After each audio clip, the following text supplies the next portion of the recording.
세 번째, 어떻게 찬양해야 될까요? 주님이 필요할 때 찬양해야 된다는 거예요. 보통 사람들은 기분 좋을 때, 흥날 때 찬양을 하는데 그것도 굉장히 중요하지만 주님이 필요할 때 찬송하셔야 돼요. 여러분 잘 아시죠? 사도 바울과 실라가 복음을 전할 때에 지하 감옥에 갇히게 되었습니다. 다음 날이면 죽을 수도 있는 상황이에요. 주님의 도움이 강력하게 필요했습니다. 그때 사도 바울과 실라는 무엇을 했어요? 하나님을 찬송했다는 거예요. 역대하 20장 22절에 보면 놀라운 일이 나오죠. 한번 찾아볼까요? 역대하 20장 22절. 그 노래와 찬송이 시작될 때에 여호와께서 복병을 두어 유다를 치러 온 암몬 자손과 모압과 세일산 주민들을 치게 하심으로 그들이 패하였으니. 할렐루야.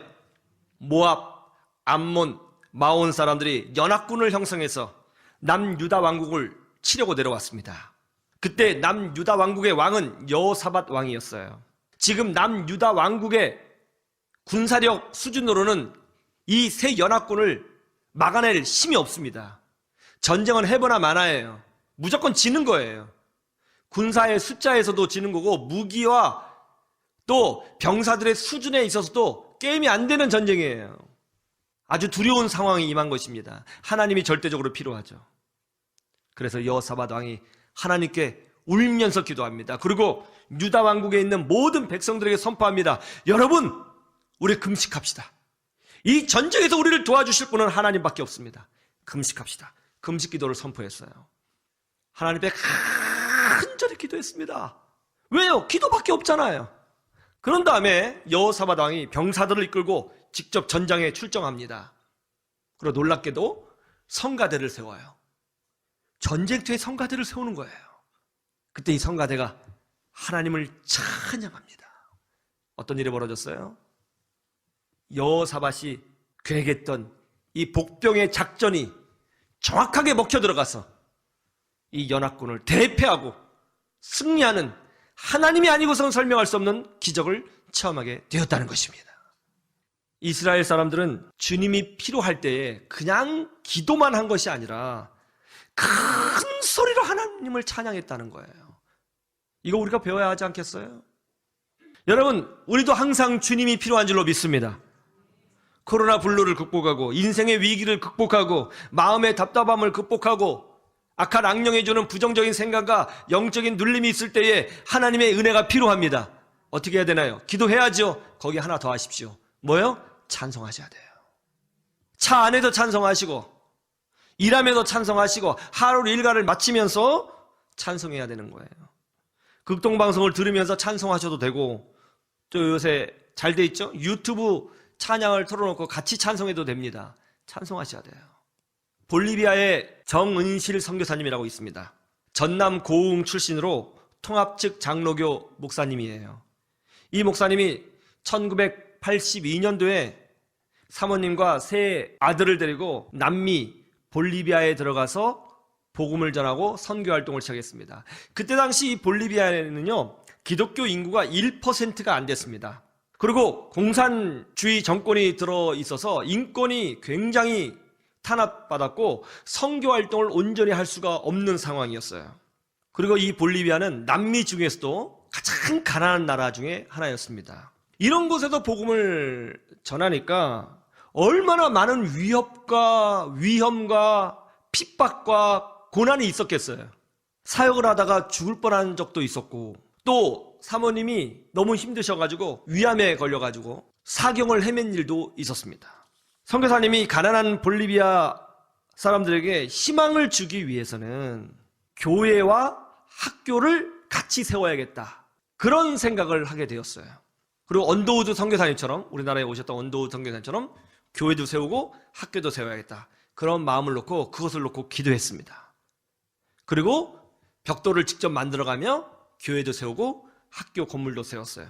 40도가 넘는 날씨에 벽돌을 만들어가면서 그 손수레에 벽돌을 날아가면서 아무도 도와주지 않는데 가족이 매달려서 그 교회를 짓고 학교를 지은 거예요.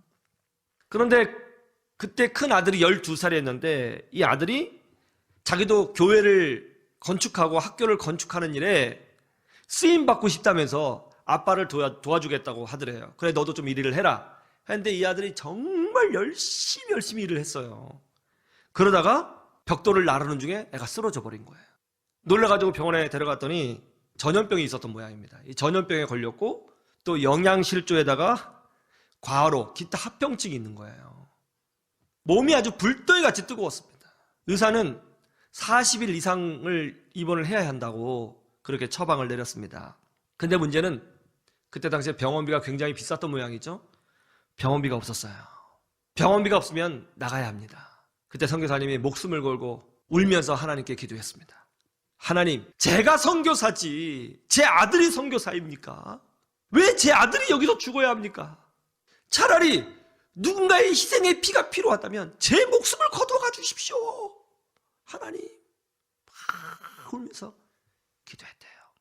한참을 기도하는데 마음속에서 찬송이 나오는 거예요. 내가 산을 향하여 눈을 들리라. 나의 도움이 어디서 올꼬? 나의 도움이 천지를 지으신 여호와에게서로다.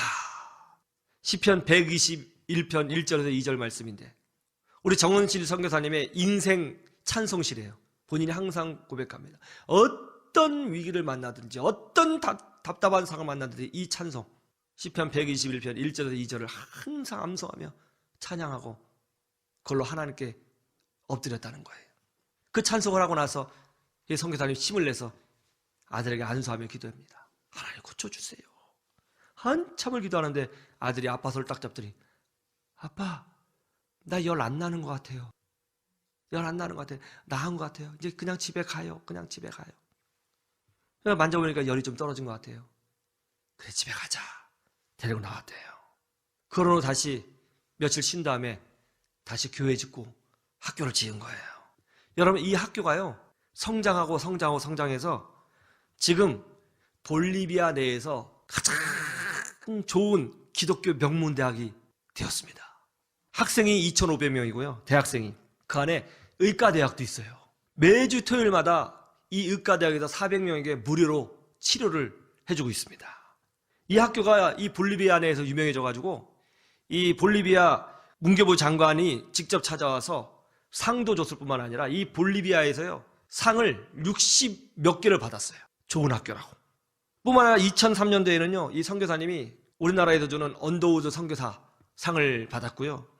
2007년에는 미국 상원이 수여하는 사회봉사상도 받게 됐습니다. 학교가 엄청 커지고요. 이 볼리비아 사람들에게 엄청난 영향력을 발휘하는 거예요.